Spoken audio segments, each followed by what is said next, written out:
All right. Good morning, everyone. It is 8:21 on the morning of November 8th, 2021, and this is my pre-market strategy session. So, pardon my voice. I got sick. I don't know what it is. My youngest, about a week ago, got sick. He's only 4, so I can't really, express exactly the symptoms. And then my 6-year-old got sick. He had about 2 days after my 4-year-old got sick, my 6-year-old got sick, and he had a sore throat, fever, nasal congestion, then it turned into chest congestion. And my wife got it. It seems like I'm always the last one. It takes about a week and a half for me to get what starts going around. So it was my turn. I'm feeling better now. Yesterday it was really tough. Had a fever. So pardon my voice. So the first thing that we have on watch today is MARA, M-A-R-A. And this is Marathon Digital Holdings. And essentially, it does crypto mining, and plus I think it does like a wallet service or something like that. So you can buy Bitcoin and then pay someone to hold onto your Bitcoin for you. I don't really get it. I don't understand. But really what this thing is doing is when Bitcoin does well, or when the cryptocurrencies do well, then Marathon Digital will do well.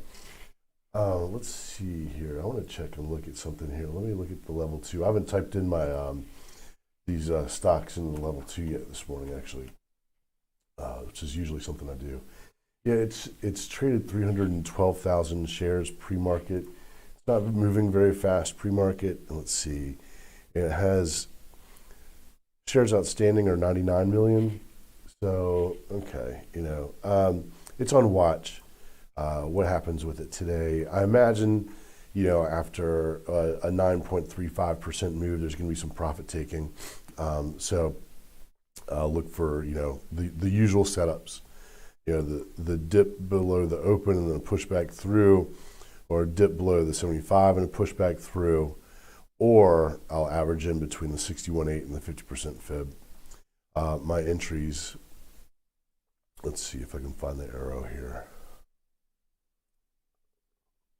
Yeah, my entries would be the break back above the 75% level here, or a break back above the open in this scenario.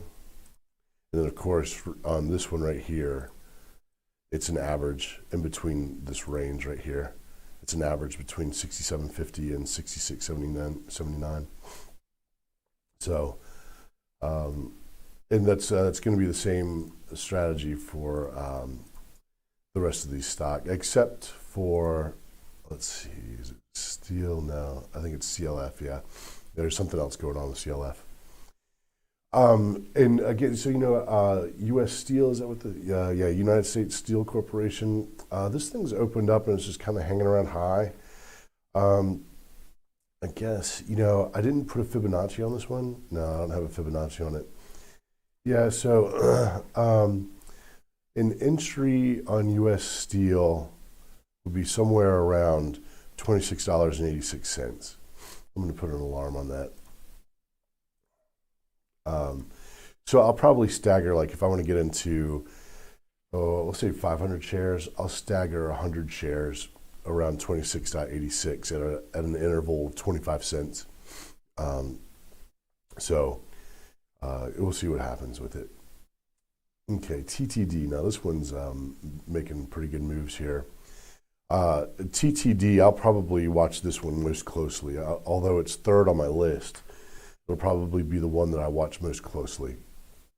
So right now, pre-market TTD, if it opened up right now, it would be up 22.12%.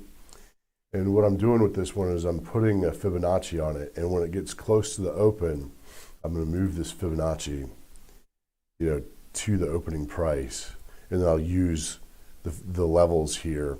Of course, there's the open, there's the 75% level, there's the 61.8 fib, and then there's the 50% level. And I'll use those levels in the same strategy that I would use it for MARA that I described earlier.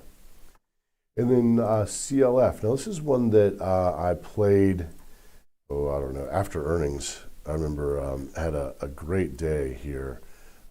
It went up from 22.12 at the open to 23.77. And I think I traded 500 shares on this and almost got $1 per share profit. Yeah, good trade. And now, Cleveland Cliffs this morning, if it opened up right now, this is interesting. Yeah, here it is at 23.60. Okay, so it's up here now at 23.60. It's a 5.5% higher open. This looks most attractive to me if it gives a pullback to this 23.19 level. You can see here this morning in the pre-market, it's kind of fought over that level. I wasn't paying attention to it this morning closely enough to have caught 23.19, or I would have gotten into a position pre-market. Today, I think I would be pretty lucky to get into this one at 23.19. And the reason I like 23.19 so much is I've put a couple of Fibonacci's on this one.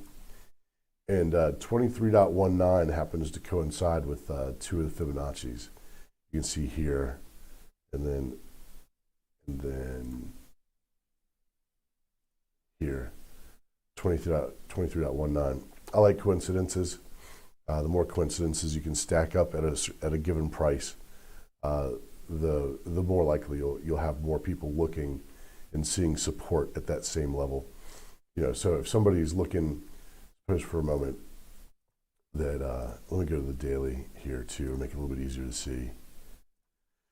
So suppose for a moment, let's see, the first Fibonacci that I have is over there. Let's put on there we go. So the Fibonacci that I have on this one, the first day that I played this was back in on June 9th.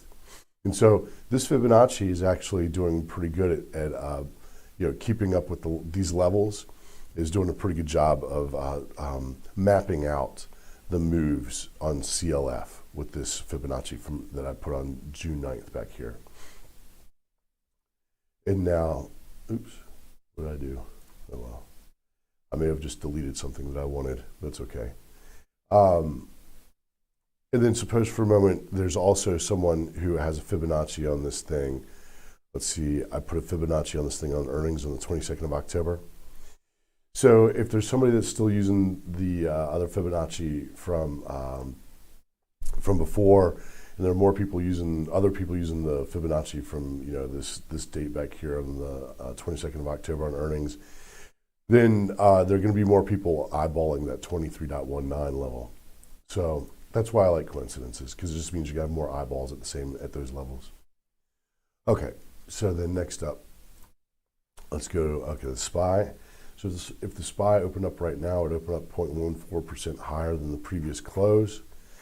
Here on the daily, it's made one heck of a move here in the past. Let's see, we'll say from the 13th of October to the 5th of November, roughly 3 weeks.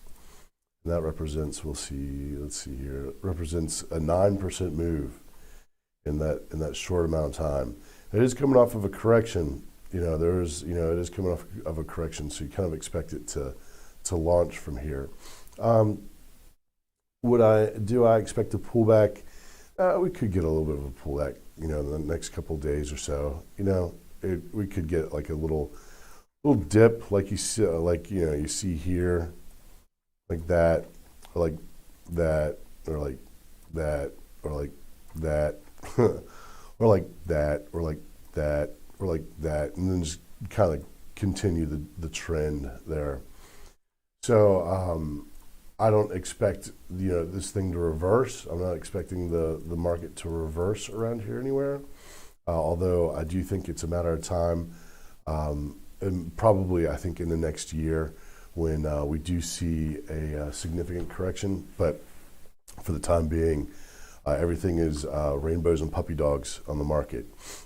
Any pullback, you buy on red. So the VIX here, got a VIX range of 17.45 to a low of 14.6. So I think the VIX is going to continue to break down, and we're going to continue to see higher numbers on the market. Could get it's possible we can get another push today. Like up toward the top end of the range on the VIX. You know, in the way that it seemed to work during this during this run up right here, from like, let's say from like here to here, it was like red Monday, green week, red Monday, green week, red Monday, green week. Let's go to the weekly here. Weekly. Okay, so here's the weekly chart. And, you know, it just, it would be like, you know, red Monday, green week. You know, the Monday would come in and it would turn red, and then the week would turn green, you know? I don't know. Will that happen today? I don't know. But it is looking a little bit, this last red candle right here, it's just looking a little toppy, you know? And I wouldn't be surprised to see something like this happen right here. A couple of red days, and then off we go. Little bit of a rest, and off we go. That's just a guess. All right, everybody. Bitcoin. Yeah, so all the Bitcoin stuff is going to be bullish. So this is a previous high was at 64,895. Back here on the 20th of October, Bitcoin closed above, and the next day it closed below. So there's a look above and a fail, right? No big deal. So it came down, consolidated, buyers came in, and now it's getting pushed back up. What you want to see here is you want to see it close above, and then you want to see a confirmation candle. You want to see it close above today, and then tomorrow a close above again on a green candle is very bullish. Eventually what it's going to do, though, it's going to come back, it's going to test this area, and it's either going to move away, which is the most likely scenario in my opinion, and it'll test this area between 67,000 and 65,000. So let me get rid of that real quick. So I'm guessing if this plays out kind of the way, you know, charts play out, is it'll break up above this level, come back and test somewhere between those two levels, and then take off again into new all-time highs. So I'm long Sino, S-I-N-O, and I'm long InvestView. Haven't really gotten involved with Riot, although I really wish I would have. And same thing, I'll trade MSTR, and I haven't gotten involved with BITO. But yeah, I'm in a position on Sino and InvestView. Okay, everybody, that is my pre-market trading strategy session. Good luck out there. Keep your risks tight. Click like, share, subscribe, leave a comment, tap the bell, and I will see you at the recap. I am